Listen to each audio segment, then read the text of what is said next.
Budiman Sujatmiko membocorkan pembicaraan terakhirnya bersama Prabowo dalam acara podcast Akbar Faisal Unsensor, yakni tentang komitmen pemberantasan korupsi seorang Prabowo. Percuma kita punya program atau kebijakan bagus, tapi pada saat implementasi ke bawah, dari 10 program nyampainya hanya 5, atau dari 7 nyampainya hanya 4. Begitulah kira-kira penjelasan Budiman Sujatmiko. Artinya, Kabinet Prabowo Gibran nantinya menteri-menteri atau pembantu-pembantunya akan diisi oleh orang-orang yang bersih, berintegritas, dan cakap dalam implementasi kebijakan, baik dari unsur parpol maupun non-parpol.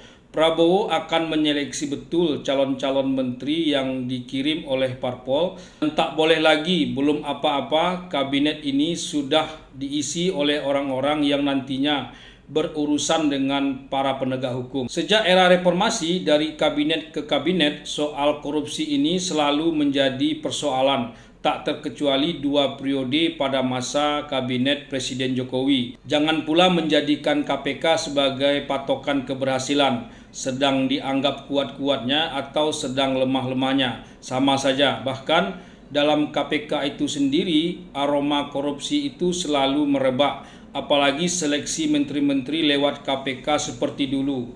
Yang kena stabilo berarti tak boleh dilantik. Masih ingat korupsi besar-besaran justru saat bangsa ini didera krisis kesehatan akibat COVID-19. Sungguh sudah di luar nalar, termasuk kader Gerindra sendiri. Menteri Kelautan dan Perikanan Edi Prabowo juga terkena kasus korupsi. Prabowo benar-benar harus menyeleksi menteri-menteri yang tidak saja datang dari pihak lain, tapi juga dari pihaknya sendiri, orang-orang dekatnya sendiri. Seperti kata Fahri Hamzah, Prabowo tak akan mentolerir korupsi dalam pemerintahannya ke depan.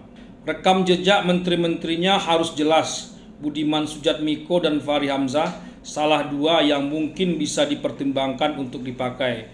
2 orang aktivis pergerakan yang pernah masuk ke dalam kekuasaan legislatif tepatnya, tapi namanya tak tercemar kasus korupsi, di saat koleganya sudah banyak yang terseret dalam bermacam ragam kasus. Sudah saatnya Indonesia terbebas dari virus korupsi yang dipimpin langsung oleh seorang presiden sejak awal, dengan menempatkan orang-orang yang tepat di tempatnya tanpa ada titipan-titipan dari pihak yang tidak jelas.